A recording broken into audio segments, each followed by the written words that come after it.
Hello everyone, today I want to share my Baizhu builds and team compositions with you in the short guide. As always, I start with a build, then go over teams and show some Abyss gameplay at the end. Seems like an emergency. Through me, justice is served.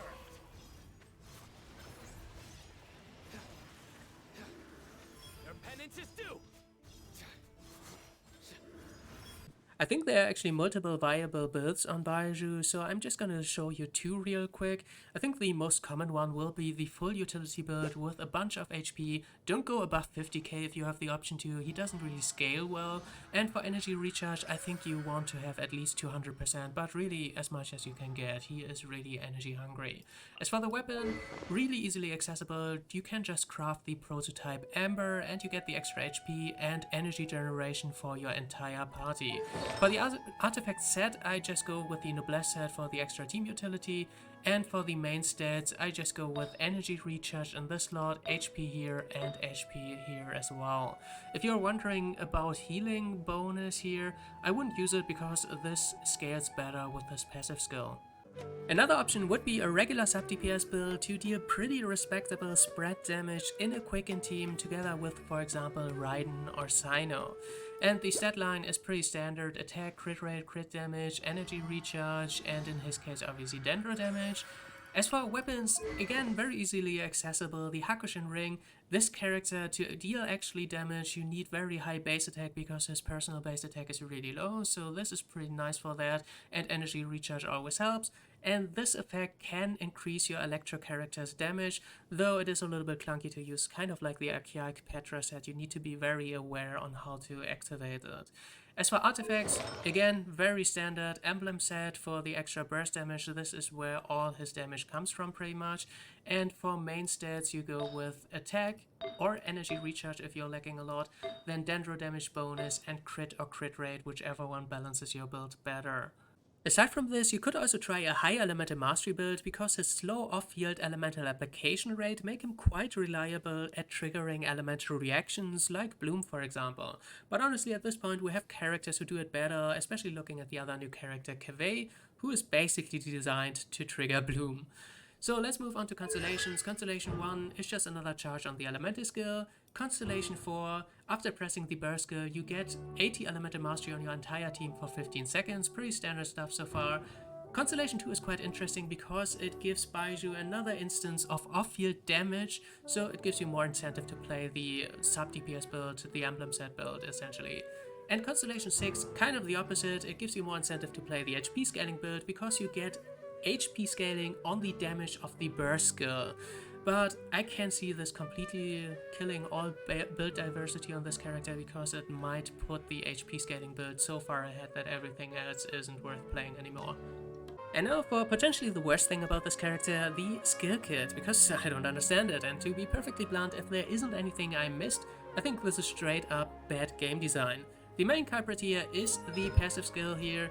It essentially grants your characters a damage increase to any type of dendro related elemental reaction after they get healed by Baizhu's elemental burst skill. So far so good, but it is only effective healing, not overhealing. So if the character healed is already at 100% HP, this will not be activated. So you could just say, well, just play your Bloom teams. You just take chip damage all the time and you're never at 100% HP, but obviously Baizhu's burst skill also applies a shield to your character, so this is never the case for teams with Baizhu. So you could just say it's a little bit counterintuitive, but just let everything smack you in the face, never dodge, and you just drop your HP this way. But then you have the elemental skill. It heals really a lot and it doesn't activate the passive skill either. So as you do with pretty much any character in this game, you press your elemental burst skill and then your elemental skill to instantly start regenerating energy. But this way with Baizhu, you instantly top off your entire team as well, and you can't heal them afterwards with the elemental skill to activate this passive skill. So again, if there's anything I missed, let me know. I'm really curious about this, but I don't get it, and I think if there isn't anything I missed, then again, this is terrible game design. As for team compositions, Baizhu is essentially a healer that can fit in any type of team composition built around dendro-related elemental reactions. But as I said earlier, different teams can be played with a different Baizhu build, so let's focus on that for now. For quicken or aggravate or spread damage teams, you can play Baizhu on like an emblem set, more damage heavy build to deal extra spread damage with him. So Sino or Raiden as your main DPS, Sucrose for the extra elemental mastery and shredding the electro resistance, and a second electro character for a Sino team to get the extra energy, or you can even play a second Dendro character in like a Raiden team because you won't need it there. For everything else, I would stick to a high HP utility build because you're only left with transformative reactions which don't scale of crit damage, so you don't stand to gain much from a sub DPS emblem set build.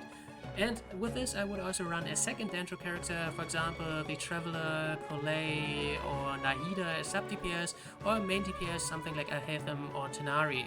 The Dendro Resonance is quite good because you get the extra elemental mastery, which is nice with these type of elemental reactions, and if you run Bloom or Bergion specifically, having the Deepwood memory set of one of your Dendro characters helps out a lot.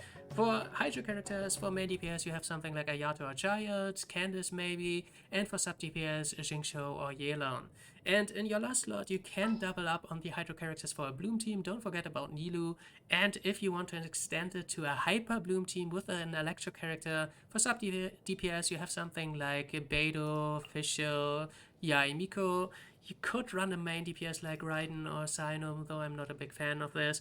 And I want to give a special shout out to Shinobu because she can hurt herself with the Elemental skill, which actually helps a lot with Baiju's problems of his skill kit, which we already mentioned before. I guess if you're playing a doctor, having a character who can hurt himself is really helpful.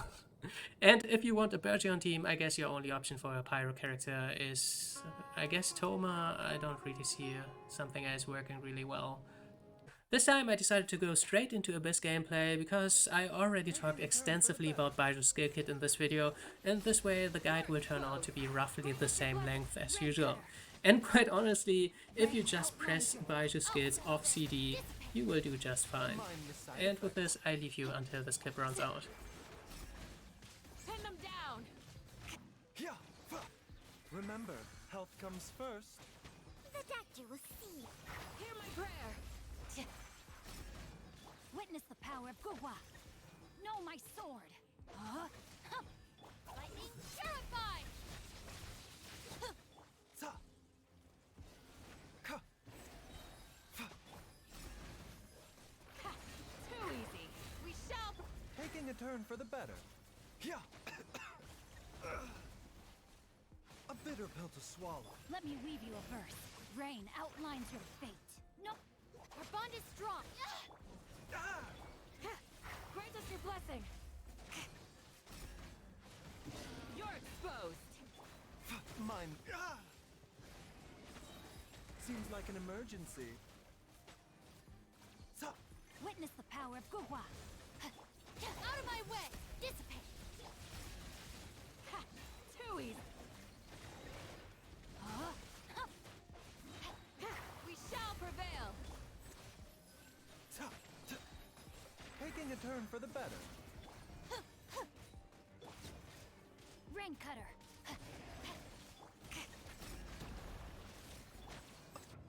Alright, we made it to the end. I hope this gave you some inspiration for your own builds. Stay tuned for more videos. Until then, have fun and bye bye.